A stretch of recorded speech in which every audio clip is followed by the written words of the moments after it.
ನಮಸ್ತೆ, ನಾನು ನಿಮ್ಮ ಗಂಗಾ ನಟರಾಜ್ ಸುವಿಚಾರ ಚಾನಲಿಂದ. ಯಾರೆಲ್ಲ ನನ್ನ ಚಾನಲ್ನ ಸಬ್ಸ್ಕ್ರೈಬ್ ಆಗಿದ್ದೀರೋ ಅವರಿಗೆಲ್ಲ ಥ್ಯಾಂಕ್ ಯು.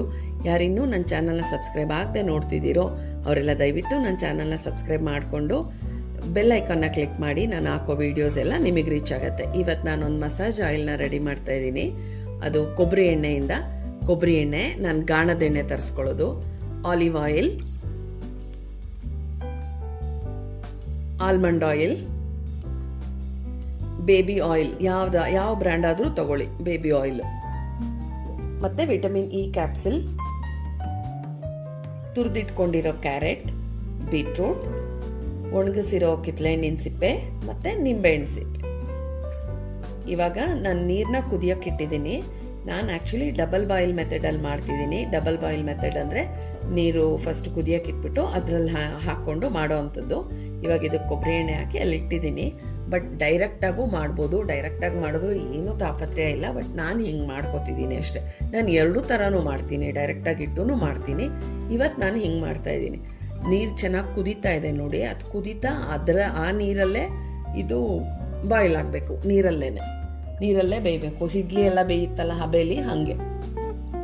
ಇವಾಗ ಸ್ವಲ್ಪ ತುರಿದಿಟ್ಕೊಂಡಿರೋ ಬೀಟ್ರೂಟ್ ಹಾಕ್ತಿದ್ದೀನಿ. ಬೀಟ್ರೂಟು, ಕ್ಯಾರೆಟು, ಕಿತ್ತಳೆಹಣ್ಣು ಸಿಪ್ಪೆ ಅವುಗಳದೇ ಅದು ಕಲರ್ ಬಿಡೋದು. ಕಲರೂ ಚೇಂಜ್ ಆಗುತ್ತೆ. ನಿಮಗೆ ನಾನು ನೋಡಿದ್ರೆ ಗೊತ್ತಾಗುತ್ತೆ, ಸ್ವಲ್ಪ ಕಲರ್ ಚೇಂಜ್ ಬರುತ್ತೆ. ಈಗ ಸ್ವಲ್ಪ ಬೀಟ್ರೂಟ್ ಹಾಕಿದ್ದೀನಿ. ಇವಾಗ ಕ್ಯಾರೆಟ್ ಹಾಕೋತಾ ಇದ್ದೀನಿ. ನೆಕ್ಸ್ಟ್ ಅದನ್ನು 2 ಹಾಕೋತೀನಿ. ಆ್ಯಕ್ಚುಲಿ ಆಯಿಲು ದೇಹಕ್ಕೆ ತುಂಬ ಒಳ್ಳೆಯದು ಹಚ್ಕೊಳ್ಳೋಕ್ಕೆ. ನಾವೆಷ್ಟು ಆಯಿಲ್ ಹಚ್ಕೋತೀವೋ ಕೈಗೆ, ಕಾಲಿಗೆ, ಮುಖಕ್ಕೆ ಎಲ್ಲ, ನಮ್ಮ ಸ್ಕಿನ್ ಅಷ್ಟು ಹೆಲ್ದಿ ಆಗಿರುತ್ತೆ. ನಾವು ಈ ಎಣ್ಣೆ ಹಚ್ಚಿದ ತಕ್ಷಣ ಬೆಳ್ಳಗಾಗ್ಬಿಡ್ತೀವಿ ಅಂತ ಖಂಡಿತ ಅಲ್ಲ. ನಮ್ಮ ಸ್ಕಿನ್ ಹೆಲ್ದಿ ಆಗುತ್ತೆ. ಹೆಲ್ದಿಯಾಗಿ ಕಾಣಬೇಕು. ನಾವು ಕಪ್ಪುಗಿದ್ದೀವಿ, ಬೆಳ್ಳಗಿದ್ದೀವಿ ಅನ್ನೋದು ಮ್ಯಾಟ್ರ್ ಅಲ್ಲ. ಬಟ್ ನಮ್ಮ ಸ್ಕಿನ್ ಎಷ್ಟು ಹೆಲ್ದಿ ಆಗಿದೆ, ನಮ್ಮ ಹೇರ್ಸ್ ಎಷ್ಟು ಹೆಲ್ದಿ ಆಗಿದೆ, ಅದಷ್ಟೇ ಮುಖ್ಯ ಆಗೋದು. ಈಗ ನೋಡಿ, ಕಾದಾದ್ಮೇಲೆ ಆ ಎಣ್ಣೆ ಯಾವ ಕಲರ್ ಬಂದಿದೆ ಅಂತ, ಇಲ್ಲ ಕಲರ್ ಬಿಟ್ಟಿದೆ. ಅದರ ಸತ್ವ ಎಲ್ಲ ಅದರಲ್ಲಿ ಚೆನ್ನಾಗಿ ಹೀರ್ಕೊಂಡಿದೆ, ಎಣ್ಣೆಗೆ ಬಿಟ್ಕೊಂಡಿದೆ. ಅದೆಲ್ಲ ಬೆಂದು ಇವಾಗ 2 ವಿಟಮಿನ್ ಇ ಕ್ಯಾಪ್ಸಿಲ್ ಹಾಕೋತೀನಿ ನಾನು. ಈ ಟೈಮಲ್ಲಿ ಇಷ್ಟು ಕಲರ್ ಎಲ್ಲ ಬಂದ ಮೇಲೆ, ಇಷ್ಟು ಹೊತ್ತಾದಮೇಲೆ ಮಿಕ್ಕಿರೋ ಆಯಿಲ್ಗಳನ್ನೆಲ್ಲ ಹಾಕೋಬೇಕು.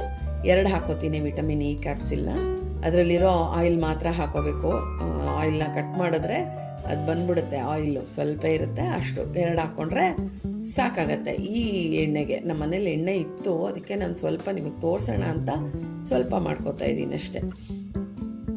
ನಾನು ಆವಾಗಲೇ ಹೇಳ್ದಂಗೆ ಬೇಬಿ ಆಯಿಲು ನೀವು ಯಾವ ಬ್ರ್ಯಾಂಡ್ ಆದರೂ ತೊಗೊಳ್ಳಿ. ನಾನು ಈ ಬ್ರ್ಯಾಂಡ್ ಯೂಸ್ ಮಾಡ್ತಿದ್ದೀನಿ. ಯಾವುದಾದ್ರೂ ಓಕೆ. ಇದು ಆ್ಯಕ್ಚುಲಿ ಚೆನ್ನಾಗಿದೆ. ನಾನು ಆಲ್ಮಂಡ್ ಆಯಿಲೂ ಆಲಿವ್ ಆಯಿಲೂ ಇದನ್ನೇ ಯೂಸ್ ಮಾಡೋದು, ಅದಕ್ಕೆ ಅದನ್ನೇ ತೊಗೊಂಡೆ. ಅದನ್ನೊಂದು ಸ್ವಲ್ಪ ಹಾಕ್ಕೊಂಡು ಮತ್ತು ಅದು ಹಂಗೆ ಇರಲಿ, ಸ್ವಲ್ಪ ಮಿಕ್ಸ್ ಮಾಡಿಕೊಂಡು ನೀಟಾಗಿ. ನೀವು ಮುಖಕ್ಕೆ ಆಲ್ಟರ್ನೇಟ್ ಡೇಸು ಅಥವಾ ವೀಕ್ಲಿ ಟ್ವೈಸ್ ಹಾಕ್ಕೊಂಡ್ರೂ ಸಾಕು, 3 days once ಹಾಗೆ. ಬಟ್ ಕೈ ಕಾಲಿಗೆ ಮಾತ್ರ ನೀವು ರೆಗ್ಯುಲರಾಗಿ ಹಾಕ್ಕೊಳ್ಳಿ. ತುಂಬ ಮಾಯ್ಶ್ಚರ್ ಆಗಿರುತ್ತೆ. ನಾವು ಬಾಡಿ ಲೋಷನ್ ಎಲ್ಲ ಹಾಕಲಿಲ್ಲ ಅಂದ್ರೂ ಮ್ಯಾನೇಜ್ ಆಗೋಷ್ಟು ಚೆನ್ನಾಗಿರುತ್ತೆ. ಇವಾಗ ಸ್ವಲ್ಪ ಬಾದಾಮ್ ಆಯಿಲ್ ಹಾಕೋತಾ ಇದ್ದೀನಿ. ಲಾಸ್ಟಲ್ಲಿ ಆಲಿವ್ ಆಯಿಲ್ ಹಾಕೋತೀನಿ. ತುಂಬ ಮಾಯ್ಶ್ಚರ್ ಆಗಿರುತ್ತೆ. ಒಡೆಯೋದು ಥರ ಅಥವಾ ಸ್ಕಿನ್ ಎಲ್ಲ ಹಾಳಾದಂಗೆ ಹಂಗೆ ಅನ್ಸಲ್ಲ. ಆ್ಯಕ್ಚುಲಿ ಸ್ಕಿನ್ ನಮ್ಮದು ಹೆಲ್ದಿಯಾಗಿ ಕಾಣಿಸ್ಬೇಕು, ಹೆಲ್ದಿಯಾಗಿ ಇರಬೇಕು ಅಷ್ಟೇ. ಕಲರೆಲ್ಲ ಮ್ಯಾಟ್ರಲ್ಲ. ಇದನ್ನು ಇನ್ನೇನು ಆಲ್ಮೋಸ್ಟ್ ಆಯಿತು. ನಾನೇನು ಮಾಡ್ತೀನಿ ಅಂದರೆ ಇದ್ರ ಜೊತೆನೇ ಇದೇ ಪಾತ್ರೆಲೇ ಒಂದು 2 days ಹಿಂಗೆ ಇಡ್ತೀನಿ. ಒಂದೊಂದ್ಸಲ ಬಿಸ್ಲಿಗೆ ಕೂಡ ಇಡ್ತೀನಿ. ನಿಮಗೆ ಈ ಆಯಿಲ್ ಇಷ್ಟ ಆದರೆ ಲೈಕ್ ಮಾಡಿ, ಫ್ಯಾಮಿಲಿ ಫ್ರೆಂಡ್ಸ್ ಜೊತೆ ಶೇರ್ ಮಾಡಿ, ನನ್ನ ಚಾನಲ್ನ ಸಬ್ಸ್ಕ್ರೈಬ್ ಮಾಡಿಕೊಂಡು ನಂಗೆ ಸಪೋರ್ಟ್ ಮಾಡಿ. Thank you for watching.